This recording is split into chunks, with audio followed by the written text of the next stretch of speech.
नमस्कार फ्रेंड, आप सभी का महेंद्रगढ़ व्लॉगर रेखा तंवर में बहुत बहुत स्वागत है। आज आप इस वीडियो में सुन पाएंगे अहोई अष्टमी व्रत की कथा। इससे पहले मैंने अहोई अष्टमी व्रत की पूजन सामग्री और पूजा का वीडियो पहले से अपलोड किया हुआ है। यदि आपने अभी तक नहीं देखा है तो एक बार उसे ज़रूर देख लें। आपको पूजा करने में काफ़ी हेल्प होगी। मैं बिल्कुल सरल विधि से पूजा करके आपको दिखाती हूँ। और अहोई अष्टमी व्रत की कथा जब भी आप श्रवण करते हैं तो गेहूं के 7 दाने आप हाथ में लेकर और कथा का श्रवण करें, साथ में हुंकार भी लगाते रहें। एक साहूकार था जिसके 7 बेटे थे, 7 बहुएं तथा एक बेटी थी। दिवाली से पहले कार्तिक मास की अष्टमी को सातों बहुएं अपनी इकलौती नंद के साथ जंगल में खदान में मिट्टी खोद रही थीं। वहीं श्याऊ यानी कि सेई माता की जो मांद थी, मिट्टी खोदते समय नंद के हाथ से सेई का बच्चा मर गया। श्याऊ माता बोली कि अब मैं तेरी कोख बंधवाऊंगी। तब नंद अपनी सातों भाभियों से बोली कि तुम में से मेरे बदले कोई अपनी कोख बंधवा लो। सब भाभियों ने अपनी कोख बंधवाने से इनकार कर दिया, परंतु छोटी भाभी सोचने लगी कि यदि मैं कोख नहीं बंधवाऊंगी तो सासू जी नाराज हो जाएंगी। ऐसा विचार कर नंद के बदले छोटी भाभी ने अपनी कोख बंधवा ली। इसके बाद जब उसके जो लड़का होता वह 7 दिन बाद ही मर जाता। एक दिन उसने पंडित को बुलाकर पूछा, मेरी संतान 7वें दिन क्यों मर जाती हैं? तब पंडित ने कहा कि तुम सुरही गाय की पूजा किया करो।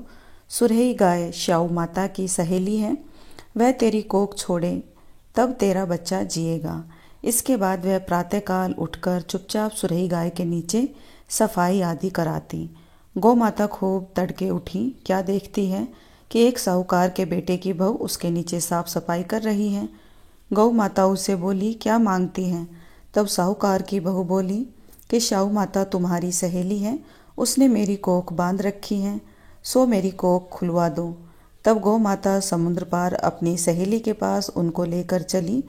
रास्ते में कड़ी धूप थी, सो वे दोनों एक पेड़ के नीचे बैठ गईं। थोड़ी देर में एक सांप आया और उसी पेड़ पर गरुड़ पंखनी पक्षी का बच्चा था, उसको डसने लगा। तब साहूकार की बहू ने सांप को मारकर ढाल के नीचे दबा दिया और बच्चों को बचा लिया।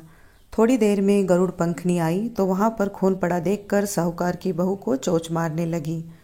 तब साहूकारनी बोली कि मैंने तेरे बच्चों को नहीं मारा, बल्कि सांप तेरे बच्चों को डसने आया था, मैंने तो उससे तेरे बच्चे की रक्षा की है। यह सुनकर गरुड़ पंखनी बोली कि मांग, तू क्या मांगती है? वह बोली, 7 समुद्र पार श्याऊ माता रहती है, मुझे उनके पास पहुंचा दे। तब गरुड़ पंखनी ने दोनों को अपनी पीठ पर बैठाकर श्याऊ माता के पास पहुंचा दिया। श्याऊ माता उन्हें देखकर बोली कि आ बहन, बहुत दिनों में आई। फिर कहने लगी कि बहन सिर में जूं पड़ गई हैं।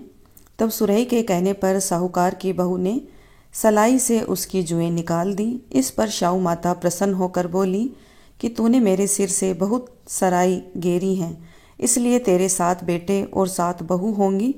वह बोली, मेरे तो एक भी बेटा नहीं है, 7 बेटे कहाँ से होंगे? श्याऊ माता बोली, क्यों, क्या बात है? तब वह बोली, मुझे वचन दे तो बताऊं। श्याऊ माता बोली, वचन दिया, वचन से फिरूंगी तो धोबी के कुंड पर कंकरी होऊं। तब साहूकार की बहू बोली, मेरी कोख तो तुम्हारे पास बंद पड़ी है। यह सुन श्याऊ माता बोली कि तूने मुझे बहुत ठग लिया, मैं तेरी कोख खोलती तो नहीं, परंतु अब खोलनी पड़ी। जा, तेरे घर तुझे 7 बेटे 7 बहुएं मिलेंगी, तू जाकर उजमन करियो, 7 अहोई बनाकर 7 कढ़ाई करियो। वह लौटकर घर आई तो वहां देखा 7 बेटा 7 बहुएं हैं। वह खुश हो गई, उसने 7 अहोई बनाई, 7 उजमन किए, कढ़ाई की।